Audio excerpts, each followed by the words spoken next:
जय हिंद दोस्तों। आज के इस इम्पॉर्टेंट लेक्चर में हम सभी डिस्कस करेंगे वीकली करेंट अफेयर्स को। तो आप इस पूरे लेक्चर को बहुत ही ध्यान से लास्ट तक जोड़ देखिएगा।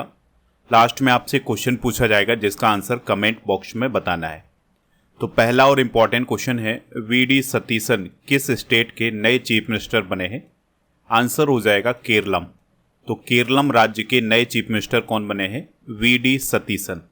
और ये किस पार्टी के हैं? तो ये कांग्रेस पार्टी के हैं और ये केरलम के 13वें मुख्यमंत्री बने हैं। हाल ही में कुछ और मुख्यमंत्री बने हैं, जैसे असम के मुख्यमंत्री बने हैं हेमंत बिस्वा शर्मा, ये बीजेपी के हैं। तमिलनाडु के नए सीएम बने हैं जोसेफ विजय या थलापति विजय, ये टी.वी.के पार्टी के हैं। पश्चिम बंगाल के नए सीएम हैं शुभेंदु अधिकारी, जो कि बीजेपी के हैं। पश्चिम बंगाल में पहली बार बीजेपी की सरकार बनी है। पुदुचेरी के मुख्यमंत्री बने हैं एन रंगास्वामी, जो कि AINRC पार्टी से रिलेटेड हैं। मिस ग्रैंड इंडिया 2026 का टाइटल किसने जीता है? लक्षिता थिलगराज ने। तो लक्षिता थिलगराज ने मिस ग्रैंड इंडिया 2026 का टाइटल हाल ही में जीता है। ये प्रतियोगिता नई दिल्ली में आयोजित की गई थी। अब लक्षिता थिलगराज मिस ग्रैंड इंटरनेशनल 2026 में भारत को रिप्रेजेंट करेंगी और ये प्रतियोगिता अक्टूबर में आयोजित की जाएगी। दोस्तों, इस प्रतियोगिता की शुरुआत 2023 में हुई थी। कुछ सौंदर्य प्रतियोगिताओं की विजेता डिस्कस करते हैं, जैसे मिस इंडिया 2026 हैं साध्वी सतीश सैल, जो कि गोवा की हैं। मिस इंडिया 2025 कौन थी? निकिता पोरवाल, जो कि मध्य प्रदेश की थी। मिसेज यूनिवर्स 2025 सेरी सिंह बनी है, जो कि उत्तर प्रदेश की हैं। मिस वर्ल्ड 2025 सुचाता च्वांगश्री बनी है, जो कि थाईलैंड की हैं। मिस यूनिवर्स 2025 फातिमा वॉस बनी है, जो कि मैक्सिको की हैं। मिस इंटरनेशनल 2025 कैटालिना ड्यूक बनी है, जो कि कोलंबिया की हैं।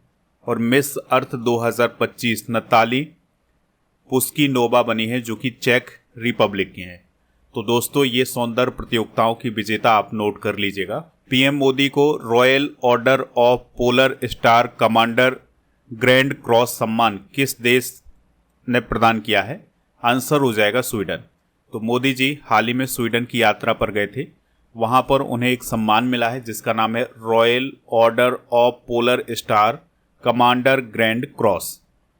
दोस्तों, आपको याद रखना है कि ये जो पुरस्कार है ये किसी भी देश के प्रधानमंत्री या सरकार के प्रमुख को दिया जाने वाला स्वीडन का सर्वोच्च सम्मान है। अगला क्वेश्चन है, किस देश के द्वारा भारत को 11वीं सदी की ऐतिहासिक चोल वंश की कॉपर प्लेट और सिक्के लौटाए गए हैं?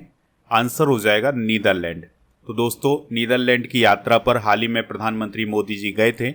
इस यात्रा के दौरान नीदरलैंड के द्वारा एक फैसला लिया गया है जिसमें भारत को 11वीं शताब्दी की जो ऐतिहासिक चोल वंश की कॉपर प्लेट्स हैं, मोहर है, सिक्के हैं, वो भारत को वापस लौटाए गए हैं। यहाँ पर आप इस मोहर को देख सकते हैं। इसके अलावा तांबे की इस प्रकार की पट्टिकाएं भी लौटाई गई हैं।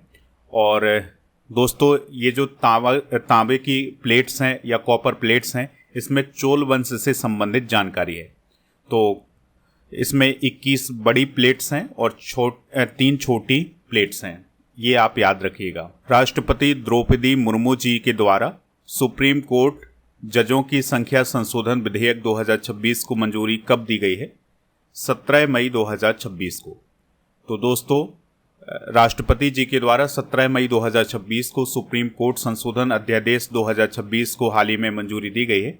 इसके बाद अब सुप्रीम कोर्ट में जो जजों की संख्या है वो 33 से बढ़कर 37 हो गई है।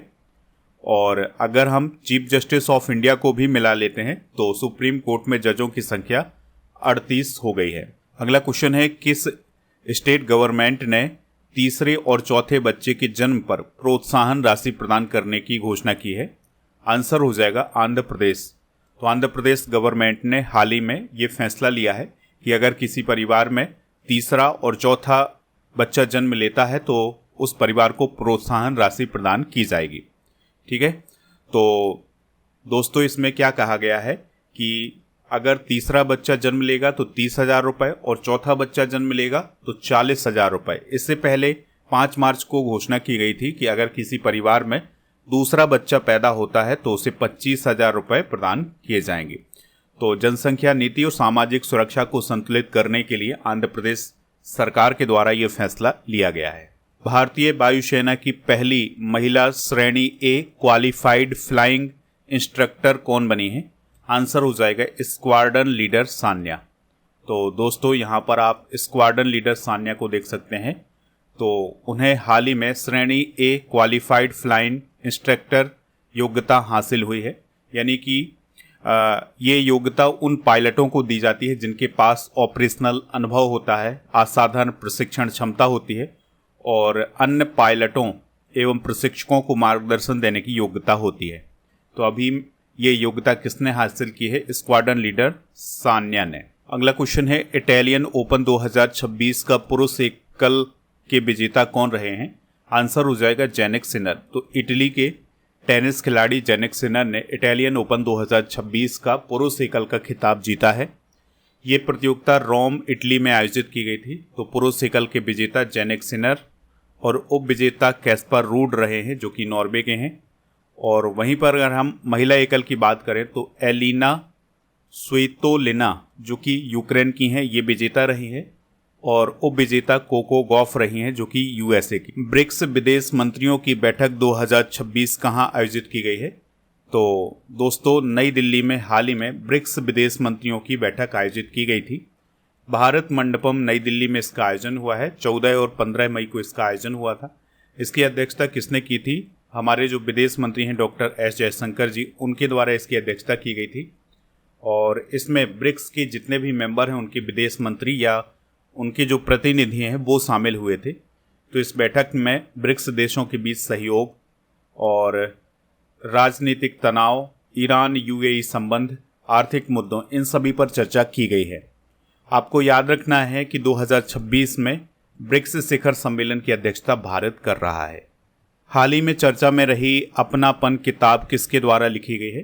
तो हमारे जो केंद्रीय कृषि मंत्री हैं शिवराज सिंह चौहान जी और मध्य प्रदेश के पूर्व चीफ मिनिस्टर हैं, तो उनके द्वारा एक किताब लिखी गई है जिसका नाम है अपनापन। महिला कल्याण के लिए अन्नपूर्णा भंडार योजना किस स्टेट में शुरू की गई है? तो पश्चिम बंगाल में हाल ही में अन्नपूर्णा भंडार योजना की शुरुआत की गई है।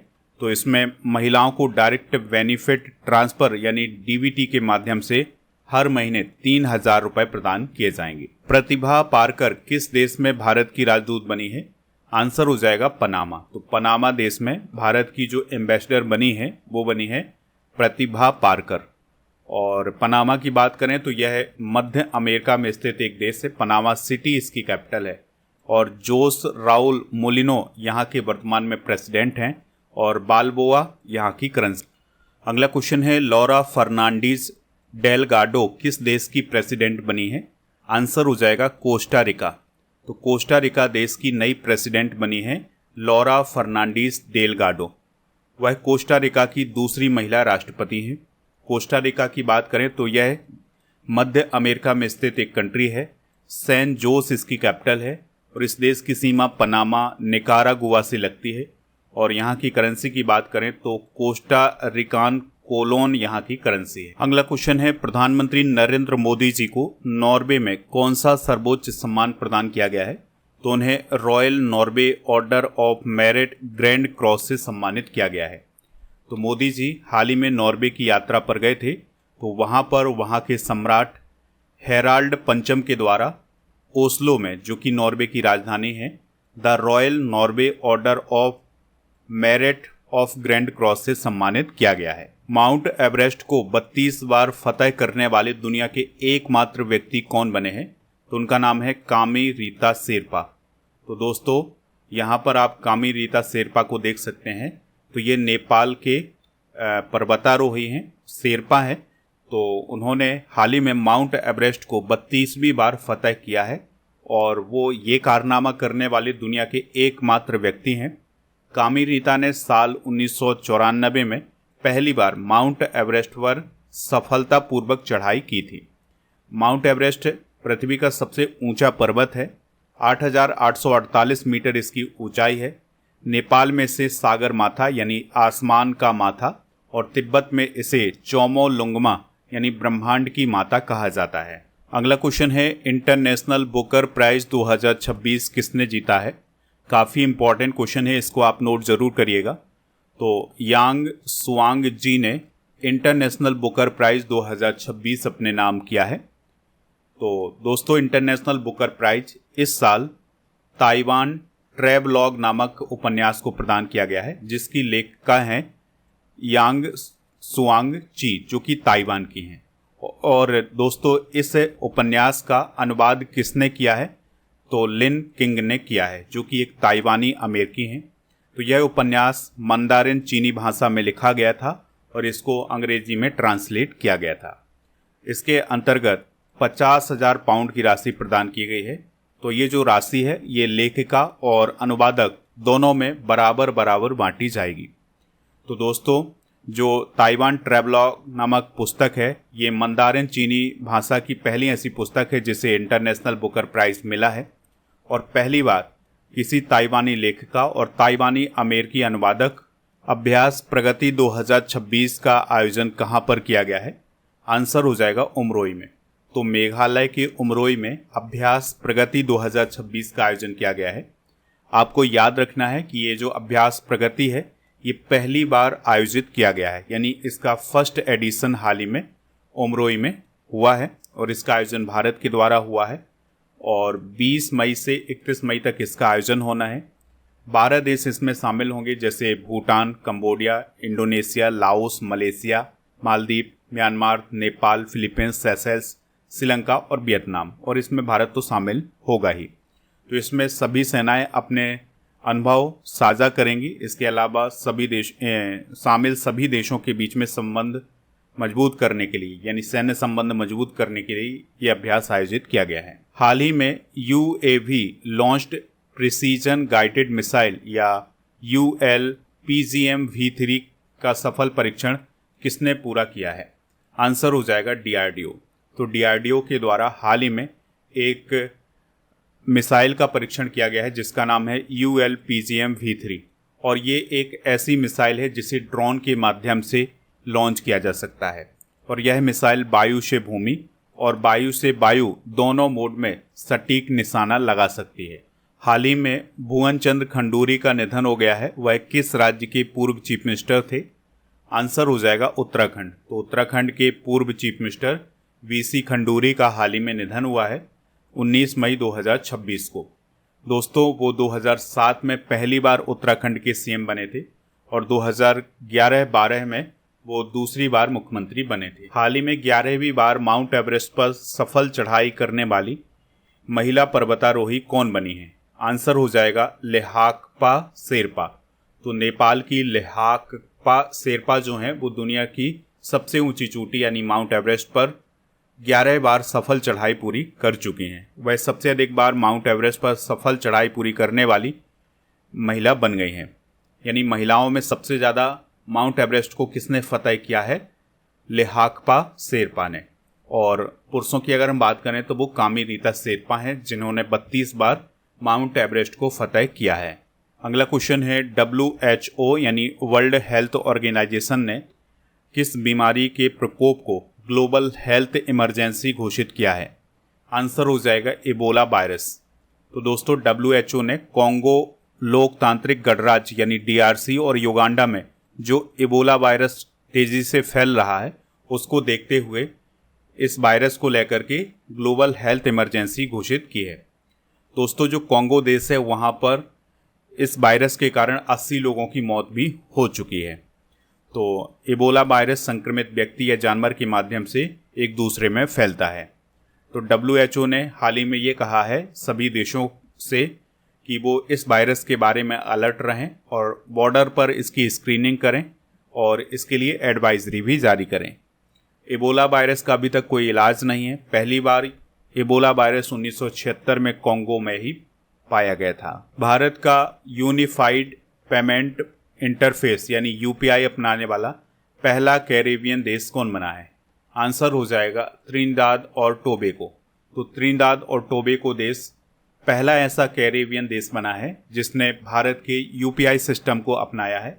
यानी अब भारतीय पर्यटक जब त्रिनिदाद और टोबैगो जाएंगे तो वहाँ पर वो यूपीआई ऐप्स या भीम ऐप के माध्यम से पेमेंट कर सकेंगे। ब्रिटेन के सबसे युवा मेयर कौन बने हैं? तो आंसर हो जाएगा तुषार कुमार।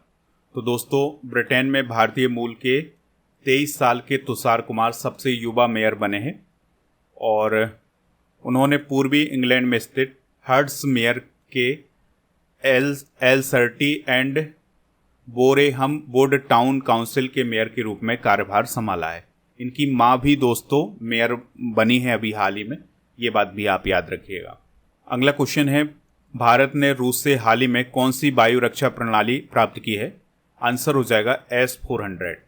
तो दोस्तों, रूस से भारत ने 5 S-400 खरीदे थे, जिनमें से चौथा S-400 हाल ही में भारत को प्राप्त हुआ है और इसके लिए भारत और रूस के बीच में 2018 में समझौता हुआ था और ये $5.5 अरब का समझौता था, जिसके द्वारा 5 S-400 एयर डिफेंस सिस्टम खरीदे जाने थे। तो इसमें चौथा हाल ही में पहुंचा है। भारतीय सेना के द्वारा S-400 को सुदर्शन नाम दिया गया है। भारतीय विशिष्ट पहचान प्राधिकरण यानी UIDAI के नए CEO कौन बने हैं? तो सौरभ विजय हाल ही में UIDAI के नए CEO बने हैं। दोस्तों, UIDAI की बात करें तो यह इलेक्ट्रॉनिक्स और सूचना प्रौद्योगिकी मंत्रालय के तहत एक वैधानिक प्राधिकरण है। 12 जुलाई 2016 को इसकी स्थापना हुई थी और यह भारत के सभी निवासियों को 12 अंकों का एक विशिष्ट पहचान संख्या प्रदान करता है, जिसे हम आधार बोलते हैं। अगला क्वेश्चन है, हाल ही में एग्रीकोला मेडल से किसे सम्मानित किया गया है? नरेंद्र मोदी जी को। तो प्रधानमंत्री नरेंद्र मोदी जी को खाद्य और कृषि संगठन के मुख्यालय में एग्रीकोला मेडल से सम्मानित किया गया है और यह सम्मान खाद्य और कृषि संगठन यानी फूड एंड एग्रीकल्चर ऑर्गेनाइजेशन के द्वारा ही प्रदान किया गया है। और दोस्तों, बात करें अगर हम फूड एंड एग्रीकल्चर ऑर्गेनाइजेशन की, तो 16 अक्टूबर 1945 को इसकी स्थापना होती है, इसलिए 16 अक्टूबर को विश्व खाद्य दिवस मनाया जाता है। रोम इटली में इसका हेडक्वार्टर है। इसके मेंबर हैं 195। क्यू डोंग्यू इसके वर्तमान में महानिदेशक हैं। दुनिया भर में भूखमरी, खाद्य असुरक्षा और कुपोषण को समाप्त करना इसका प्रमुख काम है। किस राज्य सरकार ने सभी मान्यता प्राप्त मदरसों में वंदे मातरम यानी राष्ट्रगीत गाना अनिवार्य किया है? आंसर हो जाएगा पश्चिम बंगाल। तो पश्चिम बंगाल सरकार ने हाल ही में ये फैसला लिया है कि अब जो राज्य में मान्यता प्राप्त मदरसे होंगे उनमें कक्षा शुरू होने से पहले सुबह की सभाओं में वंदे मातरम गाना अनिवार्य होगा। वंदे मातरम हमारा राष्ट्रीय गीत है। 1876 में इसकी रचना बंकिम चंद्र चटर्जी जी के द्वारा की गई थी और 1896 में जो कोलकाता में कांग्रेस का अधिवेशन हुआ था उसमें ये पहली बार रविन्द्रनाथ टैगोर जी के द्वारा गाया गया था। आज़ादी के बाद 24 जनवरी 1950 को राष्ट्रीय गीत का दर्जा इसे मिला था।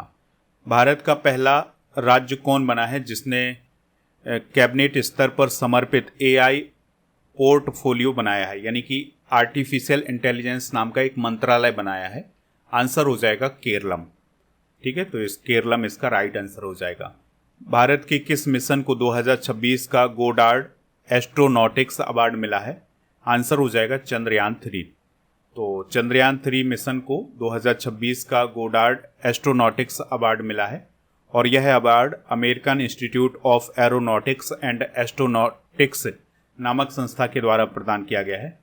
इस पुरस्कार की स्थापना 1975 में की गई थी और दोस्तों यह एस्ट्रोनॉटिक्स क्षेत्र में असाधारण उपलब्धियों के लिए प्रदान किया जाने वाला अवार्ड है। चंद्रयान 3 मिशन 14 जुलाई 2023 को सतीश धवन स्पेस सेंटर श्रीहरिकोटा से लॉन्च किया गया था। LVM M3 M4 रॉकेट से इसको लॉन्च किया गया था और 23 अगस्त 2023 को इसने लैंडिंग की थी, इसलिए 23 अगस्त को राष्ट्रीय अंतरिक्ष दिवस मनाया जाता है। जहां पर इसने लैंडिंग की थी वो शिव शक्ति पॉइंट कहलाता है। पहली बार चंद्रमा के दक्षिणी ध्रुव पर इसने सॉफ्ट लैंडिंग की थी। अगला क्वेश्चन है, इंडियन सुपर लीग यानी ISL 2025-26 का टाइटल किसने जीता है? तो दोस्तों ईस्ट बंगाल फुटबॉल क्लब ने इसको जीता है और दूसरा स्थान मोहन बागान सुपर जायंट्स को मिला है। तीसरा स्थान मुंबई सिटी फुटबॉल क्लब को। किस देश में भारतीय मूल के वैज्ञानिकों सलीम अब्दुल करीम और प्रोफेसर कीर्तन ढेड़ा को ऑर्डर ऑफ मापुंगबे से सम्मानित किया गया है? आंसर हो जाएगा साउथ अफ्रीका। तो साउथ अफ्रीका में इन दोनों वैज्ञानिकों को ऑर्डर ऑफ मापुंगबे से सम्मानित किया गया है, जो कि साउथ अफ्रीका का सर्वोच्च नागरिक सम्मान है। तो दोस्तों, ये थे इस वीक के इम्पॉर्टेंट करंट अफेयर्स के क्वेश्चन। आप स्टडी करके ऐप को इंस्टॉल कर लें, प्रीमियम कोर्स वाले ऑप्शन पर जाएं, लूसेंट का कोर्स आपको यहाँ पर मिल जाएगा। इस कोर्स को आप ज्वाइन कर सकते हैं। कूपन कोड यूज करिएगा FEB600। और दोस्तों, इसमें फ्री मिलेगा 18,000 से अधिक topic wise subject wise test series, 12 महीने का मंथली टेस्ट, 12 महीने की मंथली करंट अफेयर्स की ई बुक, और अर्जुन जीएस फाउंडेशन बैच भी आपको ऐप पर मिल जाएगा। तो इस बैच को भी आप ज्वाइन कर सकते हैं। अप्रैल 900 कूपन कोड यूज करना है। इस कोर्स की वैलिडिटी होगी 3 साल की। और प्रीमियम कोर्स वाले ऑप्शन पर आपको बहुत सारे कॉम्बो पैक भी मिलेंगे, तो कॉम्बो पैक भी जा करके प्राप्त कर लें। टेस्ट सीरीज वाले ऑप्शन पर बहुत सारे टेस्ट मिल जाएंगे, तो इसको जा करके प्राप्त कर लीजिएगा। अप्रैल महीने की जो मंथली करंट अफेयर्स की ई बुक है हिंदी मीडियम में, वो लॉन्च कर दी गई है, तो इसको जा करके प्राप्त करें। बहुत अच्छी ई बुक बनी है इस बार, तो इसको आप प्राप्त करिएगा। दोस्तों, अब आपके लिए क्वेश्चन है जिसका आंसर कमेंट बॉक्स में बताना है। आप बताइएगा कि राष्ट्रीय आतंकवाद विरोधी दिवस कब मनाया जाता है। जो भी इसका राइट आंसर हो कमेंट बॉक्स में हमें ज़रूर बताएं। और ऐप को इंस्टॉल कर लें, तो यहाँ पर आपको बहुत सारी ई बुक वगैरह मिल जाएंगी। टेलीग्राम चैनल ज्वाइन कर लें जिसका नाम स्टडी कर ऑफिशियल है।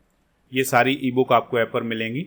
और दोस्तों, हमारा जो ऐप है उसमें टेस्ट पास वाला ऑप्शन मिलेगा, जहाँ पर आपको हर एक एग्ज़ाम के लिए टेस्ट मिल जाएंगे।